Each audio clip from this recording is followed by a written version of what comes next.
falar numa reportagem da Record de Goiás de uma criança de 4 anos que morreu porque engasgou comendo uva. E aí eu falei a minha parte. Geralmente nessas reportagens a gente fala uma parte, a gente não sabe como é que vai ficar a reportagem. E aí a reportagem toda foi depois para o ar. Eu vi vários equívocos na reportagem e coincidentemente eu atendi a filha da chefe da UTI que recebeu essa criança, e ela me disse sobre mais coisas que aconteceram. Eu percebi ela, uma criança de Goiânia que faleceu, de 4 anos. Ela tinha um hábito, gostava muito de comer uva e levou as uvas para junto da cama. E aí ela estava ali deitadinha, comendo a uva, ela engasgou, ninguém viu. Quando viu, ela já estava em parada respiratória. Chamaram a vizinha fez uma manobra, mas não conseguiu desengasgar, enfim, ela parou diversas vezes. E aí eu pensei, eu acho que tem uma necessidade da gente educar a população sobre engasgo, e comecei a falar sobre isso. E aí então passei a conhecer muito sobre engasgo, inclusive que existem leis que falam que as escolas, locais que recebem crianças devem ser treinados, capacitados sobre primeiros socorros, inclusive engasgo. De onde surgiu essa lei? A lei surgiu por causa dessa criança linda aqui, que é o Lucas, que viveu 10 anos nessa terra. Era uma criança que morava no interior de São Paulo, em Campinas. A mãe dele, Alessandra, é advogada, e a tia é enfermeira e instrutora de primeiros socorros. Hoje, né? Na época, eu acredito que ela não tinha essa especialização. O Lucas foi com a escola do interior lá de Campinas para um passeio em 2017, em setembro de 2017, numa fazenda histórica. E aí correu tudo bem. Na hora do lanche foi servido cachorro quente. E aí ele engasgou. Nenhum profissional que acompanhava o passeio, nem da escola e nem do local que recebia crianças, era habilitado a agir nesses casos. Isso é o que a mãe dele diz. E aí a criança foi socorrida após a chegada da UTI móvel. Eles não eram capacitados, mas eles chamaram o socorro. Nesse local haviam 126 crianças. Eu admiro essa escola. 126 crianças. Após a chamada da ambulância, a ambulância demorou 18 minutos para chegar. Então chegou rápido, né? Você pensar que não estava na cidade, estava na zona rural, e chegou em 18 minutos, mas já encontrou o Lucas em parada respiratória. Foi realizado o socorro, ele foi entubado lá no local e ele foi para o hospital. Ele ficou 2 dias na UTI, teve cerca de 7 paradas cardíacas e ele não resistiu. E aí isso aconteceu. Essa mãe é uma mãe muito forte, eu me emociono de contar a história dela, porque é um filho único, ela não tem outros filhos, ela já é mais velha, ela não pode ter mais filhos. E a tia ficou muito movida pela situação, a gente não exibiu ali as mensagens. A tia, na época, criou um grupo no Facebook para falar de primeiros socorros, porque ela queria transmitir esse conhecimento. Isso em 2017. E aí ela falou para a Alessandra, falou assim, eu esqueci o nome da tia agora, vamos fazer alguma coisa, um movimento no Brasil, vamos fazer um curso para ensinar pais e mães sobre engasgo, primeiros socorros. E ela, eu não quero nada, meu filho morreu, ele vai voltar e tal. E aí morreu mais uma criança numa cidade muito próxima. E aí ela falou, olha, a gente está tendo a oportunidade. O que você acha que a gente pode fazer? Então vamos fazer uma lei. Eu acho que tinha que ser lei, que no Brasil, todos os locais que recebem crianças deveriam ser capacitados. E aí elas foram correr atrás disso. Elas fizeram um movimento, primeiro municipal, foram para a Câmara de Vereadores, e a lei foi aprovada em Campinas, e depois foram para cidades vizinhas, e isso virou um projeto popular para uma nova lei, né? E em 4 de outubro de 2018, ou seja, 1 ano e 1 mês depois da morte do Lucas, a lei foi sancionada pelo então presidente, e essa lei, ela torna obrigatória a capacitação em noções básicas de primeiros socorros de professores e funcionários de estabelecimentos de ensino público e privado de educação básica e estabelecimentos de recreação infantil. O objetivo é só mostrar a importância disso, né? E aí eu não sabia de nada disso quando eu dei essa entrevista, e eu acredito que muitos de vocês também não sabiam sobre isso, mas é uma coisa que a gente tem que ficar de olho, porque o nosso bem maior está na escola, né? A maior parte do dia eles estão aqui. Então, essas pessoas precisam ser capacitadas para isso, para saber como agir diante de um engasgo. Nesse caso, a gente vai falar de todas essas coisas que a gente falou. Então, o alimento estando na boca, nesse vídeo a gente vê essa pasta amarela, a língua faz um movimento. Eu vou mostrar para vocês, eu não raciocínio, como é que o engasgo acontece, como é que a gente deglute normalmente sem engasgo e como é que é quando o engasgo acontece. Quando a gente deglute, para você entender, nós temos dois caminhos, né? O caminho do ar, que é esse caminho mais que fica sempre aberto, que é a traqueia. Tá vendo? O conteúdo amarelo seria o alimento. Nós temos um dispositivo de proteção, que é a epiglote, que desce e aí protege a via aérea e o alimento vai para o caminho certo. Então, esse é o mecanismo de deglutição correto. Só que esse esquema é de um adulto. O que é diferente na criança? A criança tem a via aérea mais horizontal e menos vertical. Então, essa epiglote que deveria, quando a gente cresce, ela fica lá embaixo. Na criança, ela é lá em cima. Ou seja, tem uma facilidade maior para acontecer o engasgo, porque a via aérea é mais horizontal. E além disso, o calibre dessa via aérea ele é menor. Então, qualquer coisa pode ocasionar uma obstrução completa, porque existem tipos de engasgo. De obstrução completa, quando, por exemplo, afogou. O que é o problema do afogamento? A água obstrui a entrada de ar e a criança não respira. É esse o problema. O alimento, ou um objeto, ou um brinquedo, ele vai obstruir parcial ou completamente. E aí a criança não vai respirar, vai faltar oxigênio, vai parar o coração e aí uma série de coisas. Quando acontece o engasgo, é isso aqui. A comida foi para o caminho certo, só que uma coisinha foi para o buraco errado que a gente brinca, né? E o que a gente faz? Tosse. Isso acontece todos os dias na sua casa. Seu filho tosse todos os dias, né? Se não tosse agora, vai tossir amanhã, né? Todo minuto tosse. Isso é um mecanismo de defesa. No caso de um resfriado, a criança tosse porque secreção vem dos seios paranasais, dos seios nasais, do próprio nariz, da boca, e aí vai para essa região que tem receptores nervosos que promovem a tosse. A tosse nada mais é um mecanismo de pressão abdominal, né? Para o ar que está naturalmente entrando, sai. E aí, o que está provocando a obstrução sai. A primeira coisa que acontece no engasgo parcial é tosse. Então, todo mundo que engasga parcialmente vai tossir.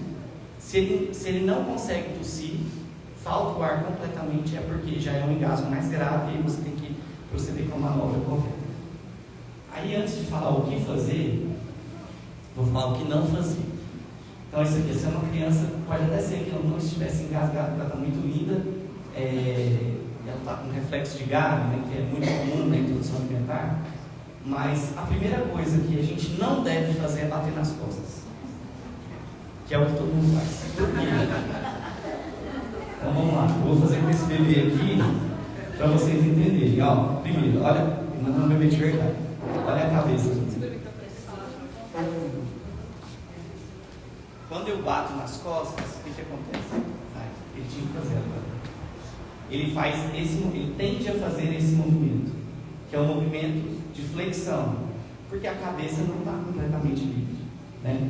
Mas esse fato dele flexionar a cabeça dificulta ainda mais a saída do que está obstruindo. Então, por isso, nós não devemos bater nas costas. Mas, além disso, esse ato não ajuda em nada, porque o objetivo do desengasgo é fazer, que é o que a tosse faz, é fazer uma pressão de baixo para cima, para sair e ejetar, jogar para fora o ar que está, o alimento que está, o objeto que está obstruindo a via aérea. Então nunca bata nas costas, certo? Outra coisa, isso pode acontecer com uma criança maior também. É menos comum de acontecer flexão da cabeça quando a gente bate nas costas de uma criança grande, mas pode acontecer. Outra coisa que a gente não deve fazer não deve pedir para a criança levantar os braços e chamar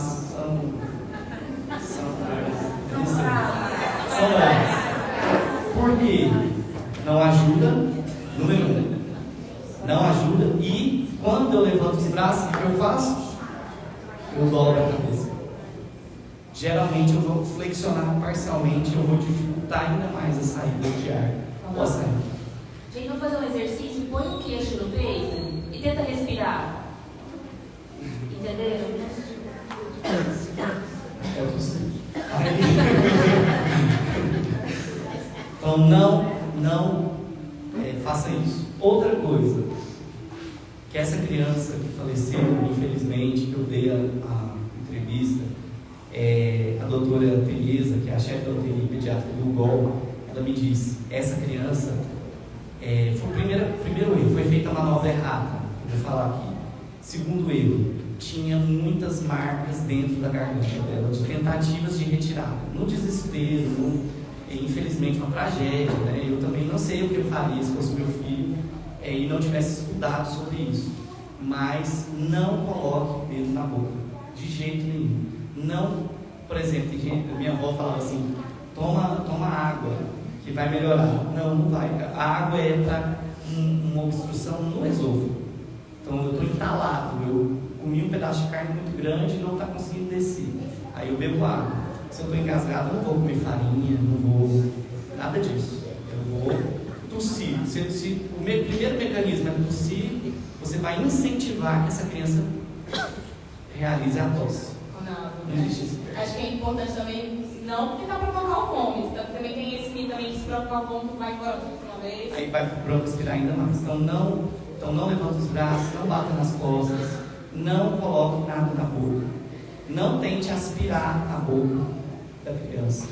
Isso vale, sobre colocar a mão na boca da criança, vale até para crise convulsiva, que a gente não falou aqui hoje. Se uma crise convulsiva acontecer, você vai estabilizar a criança, colocar ela de lado e proteger para que ela não se machuque. Mas você nunca vai colocar, ela vai enrolar a língua. Isso é mito, não existe isso. Não tem a possibilidade de ela enrolar e engasgar com a própria língua. Vamos voltar. Olha onde está a língua. Olha onde está a língua, olha onde está a entrada do ar. Então, imagine, primeiro, a língua é grudada, gente, na parte de baixo. Como é que ela vai enrolar a ponto de chegar até aqui? Nem se ela for linguaruda. Então, não faça isso. E o que fazer? A manobra correta. Eu vou mostrar aqui só porque muita gente tem filho pequeno, né? É interessante que todos nós saibamos como fazer, mas como que a gente divide isso? O que fazer? Essa criança, ela foi... Essa criança, a vizinha da técnica de enfermagem, ela tinha 4 anos e foi feita essa manobra. Então, essa manobra não é eficaz. Recentemente, uma blogueira, tem gêmeos, não sei o nome dela. Clara. O bebê dela engasgou e aí ela fez isso. Então, essa manobra é para bebês que não ficam em pé. É assim que a gente divide. Então, poderia falar assim, para maiores de 1 ano, para crianças que estudam no Piaget, é outra manobra. Mas pode ser que tenham, sei lá, uma pessoa que tenha filhos em casa, é interessante saber. Uma crítica Clara, a blogueira. Eu achei que ela fez muito de boa, assim. Ela não fez com força, porque às vezes a gente fica com dó, né? Então, a primeira coisa, reconhecer o engasgo. Quando o engasgo acontece, nessa entrada aqui, nessa parte que sai o ar aqui, tem as cordas vocais. Então é impossível que a criança emita o som de voz, de choro ou falando mesmo, se ela estiver engasgada. Então ela nunca vai, a não ser que seja uma obstrução parcial, certo? Então, um engasgo grave, que é o que você deve fazer essa manobra, a criança não chora. Ela fica roxa, puxa o ar e parou. Tem muita gente que acha que criança engole fôlego, né? É mais ou menos aquilo. A criança não engole fôlego, mas a criança fica roxa, ela não consegue respirar. Aí você reconheceu, aí você vai fazer assim com a sua mão. Você pode fazer assim ou você pode fazer assim. Eu acho mais fácil fazer assim. Aí você faz esse C, né? segurando a boca e a mandíbula para abrir. Porque o objetivo é deixar a boca aberta. Coloca apoiado o bebê no seu braço e coloca a cabeça mais baixo. Então é interessante, se você tiver calma, ela teve calma, a mãe. Sentar e fazer. E você vai fazer uma pressão muito forte. De baixo para cima, 5 vezes. Assim, 2, 3, 4, 5. Não é assim, gente. Que eu achei que ela fez. É forte mesmo. Lembra, o objetivo é fazer uma tosse. É provocar uma pressão abdominal que vai ejetar o que está obstruindo de dentro para fora. Então, coloquei apoiado. 1, 2, 3, 4, 5. A estatística lá, de quem estudou isso, fala que 80% das crianças vão desengasgar só com isso. Então, isso já é muito eficaz. Mas, como que eu vou saber? Eu não sei, eu não sou médico, né? Geralmente a criança chora, e aí você ouve o choro, você sabe que não está engasgada mais. Se você não ouvir o choro, aí você vai pegar com a outra mão e vai fazer na linha do mamilo, no mesmo lugar que você faz massagem cardíaca, os 2 mamilos estão assim, você vai fazer no meio. Pressão. Ele até faz um barulho saindo do ar. 5 vezes. Né? Sem contar de tudo isso que eu esqueci de falar, eu até perguntei pro primeira coisa é chamar por ajuda. Senão você vai ficar fazendo isso aqui, que é uma outra crítica ao vídeo. Ela postou o vídeo da cena e tal, ninguém chamou por ajuda, ela fez o socorro e é isso. Se ela não conseguisse, se o menino tivesse uma parada, né? Mas eu entendo que no desespero você não lembra de nada, mas a gente tem que ter uma estrutura, e eu acho que vocês estão muito bem treinados para isso, para ter calma e saber como agir. O que faz essa segunda? Oi?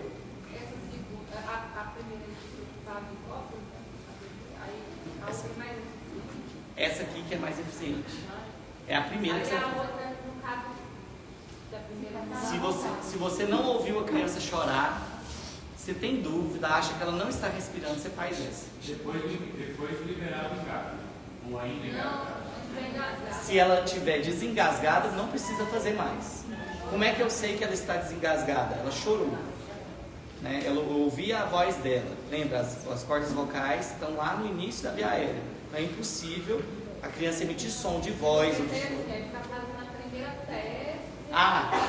Se você quiser. Não, a outra. Não, a outra é bom porque, como a gente falou aqui, o objetivo é fazer uma pressão no tórax, porque a principal causa de parada cardíaca em criança é insuficiência respiratória. Então vamos supor que uma criança muito grave já está em parada cardíaca, então você tem que fazer massagem cardíaca, entendeu? Por isso que... E ajuda a desengasgar também, claro. Isso, exatamente, que eu estou fazendo pressão no tórax. Por isso que 80% dos engasgos são resolvidos só com essa manobra. Certo? Então essa. Deu certo, você faz assim. Se não deu certo. 5. 1, 2, 3, 4, 5. 1, 2, 3, 4, 5. Pode falar. Porque tem. Eu ando com negócio de carne, caça, Você tem um live back? É. Então, live back. É assim. Sim, já fiz vários vídeos sobre o live back. O live back é o seguinte: o live back é um desentupidor, igual ao desentupidor de pia, só que ele acoplou uma máscara. Talvez é interessante a escola dele, não sei. Só que não é caro, inclusive, só que ele não está à mão. Então vamos supor. Acontece um aqui, acontece um engasgo aqui agora, está lá no seu carro. Então até você ir lá e buscar, alguém tem que fazer a manobra. Por quê? 14 minutos foi suficiente para o Lucas morrer. A gente não sabe quanto tempo demorou para eles chamarem, enfim, reconhecer. Mas é interessante todo mundo saber por isso. Mas o live back é excelente, aprovado pela Anvisa, inclusive. Como que a gente fala? Então, essa idade, a criança tem que estar desse jeito que você fez, ela é um mês. Não vai estar aqui, sem andar. Aí a gente divide crianças que ficam em pé. Tem foto que não está aparecendo. Então, é a criança que a gente vai ver aqui no Piaget, ou a criança que a gente conhece. Peguei a cadeira dela. Desculpa. Vou colocar aqui.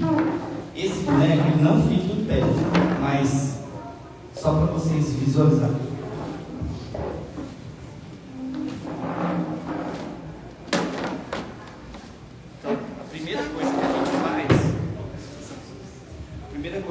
faz é chamar por ajuda, chamei. Então você está dentro do recanto e a criança engasgou, ela chama, eles não chamam recanto, né?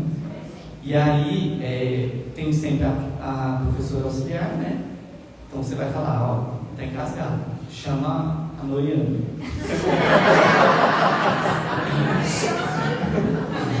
Ela sabe exatamente. Mas é muito importante a gente transmitir a informação correta, né? Ou chama a Noriane, ou chama alguém, ou chama o SAMU, né? Porque às vezes a pessoa não vai lembrar o que fazer, mas é só para você entender que não adianta você socorrer sem ter outra pessoa avisar. E quando você ligar para o SAMU, você vai falar assim, olha, estou aqui na escola PAG, tem uma criança engasgada. Por quê? É diferente. Tem uma criança que está convulsionando, bem diferente. Tem uma criança que está afogada, entendeu? É diferente. Então eles têm que saber. A primeira frase, se você lembrar, ótimo. Então reconheci o engasgo, chamei por ajuda, chamei o SAMU, a Noriane. E aí eu vou me posicionar atrás da criança, na altura da criança. Muito importante isso. Então, e é importante também você estabilizar o seu corpo. Ou você coloca, se a criança é grande, ou é um adulto, você coloca um pé para trás, ou você se coloca desse jeito aqui, uma perna dobrada e o outro ajoelhado. Me posicionei atrás da criança, eu vou localizar o umbigo da criança. Com o seu, isso é uma das formas de você localizar onde fazer a manobra, né? Fazer a força. Com o seu dedinho, você localiza o umbigo e automaticamente o seu dedão vai ficar mais ou menos na posição onde deve ser feita a força. Depois que você fez essa localização, você dobra o dedão e coloca entre os dedos. Achei lá o umbigo, a proeminência do tórax, que é onde você vai fazer a força. E aí você apoia a outra mão por trás e faz um movimento de J, para dentro e para fora, para dentro e para fora.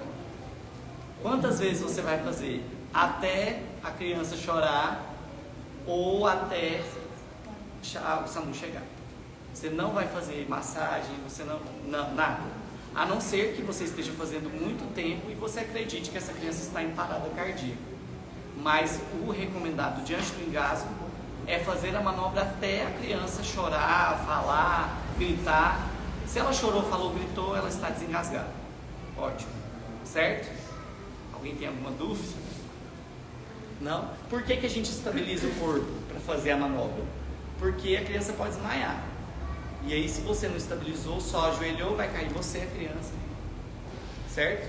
Se a criança estiver em pé, eu devo sentar. Não. Eu só sentei porque o boneco não fica em pé. Mas isso aqui serve até para a gente entender como que a gente desengasga um cadeirante. Não sei se tem aluno cadeirante. Hoje não. Mas um cadeirante é assim que a gente faz, certo? Então a gente se posiciona atrás do cadeirante e acha a cicatriz umbilical, faz esse movimento para a gente localizar a proeminência do tórax aqui e faz o movimento de J, para dentro e para cima, para dentro e para cima. Geralmente a gente vê o que está provocando o engasgo sair ou a criança chora. Teve um dos treinamentos que nós vamos ver, mas aí eu estou tentando lembrar que eu acho que se a gente estiver sozinha, estou vendo ali, né? E o adulto, né? A última figura deve ser de um adulto, né? Será? O tamanho da coisa. Mas põe a cadeira do jeito que você está aí e dobra em cima da cadeira. Se estiver sozinho. Isso, alto desengasgo. Se estiver sozinho, mas aí vem a minha ideia. Se desse jeito não está dando, não. Só dói se você estiver acordado.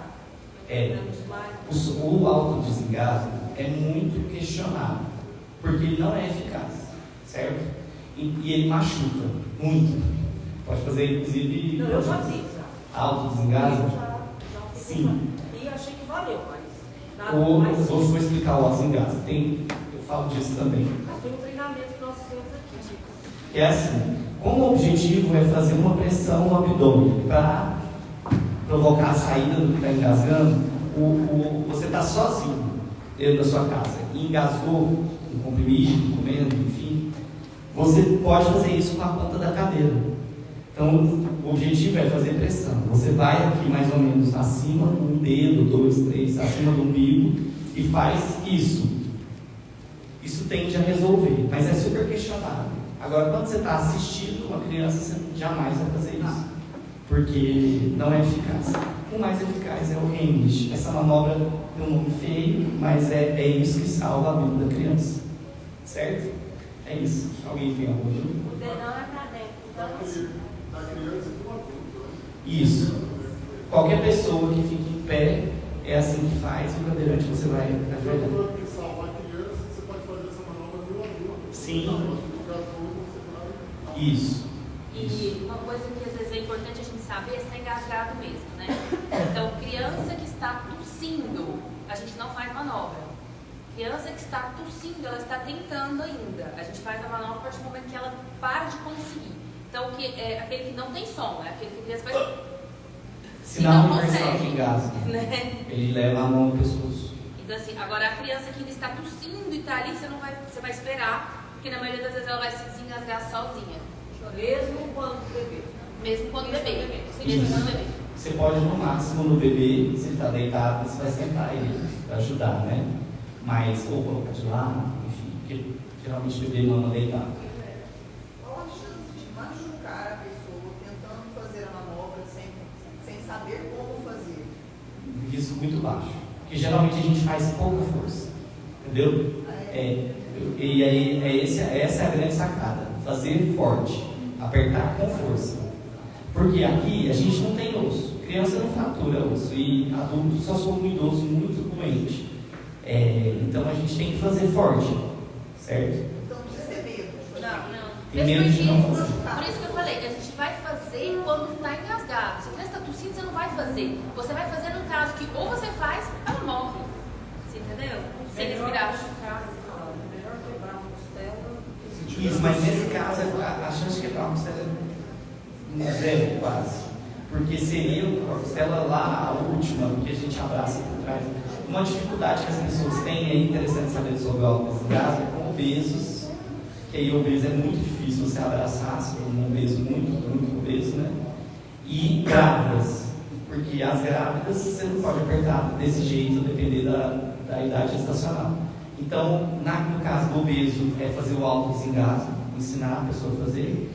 E no caso da grávida, é você pegar a primeira porção do abdômen que está acima, vamos supor que ela está com a barriga assim, você vai fazer em cima da barriga, não em cima em cima aqui, onde sobrou de barriga, fazer, é melhor do que nada, e vai fazer forte. Eu fiz um material gratuito sobre engasgo, e esse é o André sem máscara, quem nunca viu. Hoje eu estava curioso e sabia por que eu estava de máscara. Ele falou, eu falei pra ele, eu coloquei uma foto sua sem máscara, de máscara, de vergonha de dente.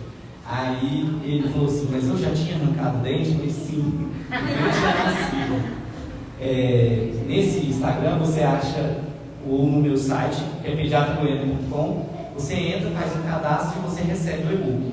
Aí nesse e-book tem como prevenir, como apresentar um alimento para não provocar engasgo, por que ele acontece, com essas explicações que eu falei, como fazer uma manobra, e tem um vídeo de eu desengasgando o André, que eu aceitou fazer.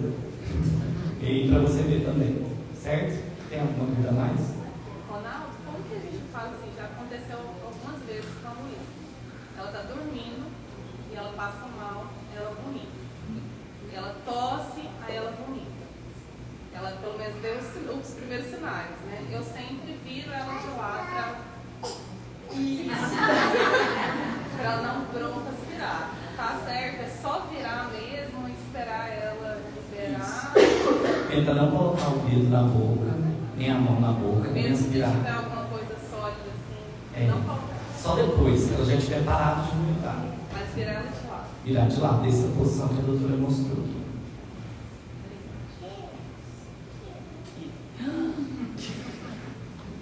Alguém mais quer falar? Alguém mais quer fazer uma pergunta? Está todo mundo formado já. Se a pessoa tiver tossindo, então você deixa ela se resolver por esse dia. Aí você vai falar para a criança, no caso, tosse meu filho, tosse mais forte. Para um adulto também, que às vezes a pessoa não sabe, né? Tem que tossir. Aí ela parou e tossiu.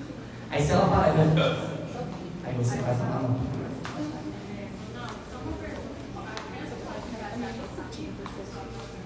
Pode, não é muito comum, né? Mas pode. Aí se acontecer, geralmente é parcial, é instrução parcial.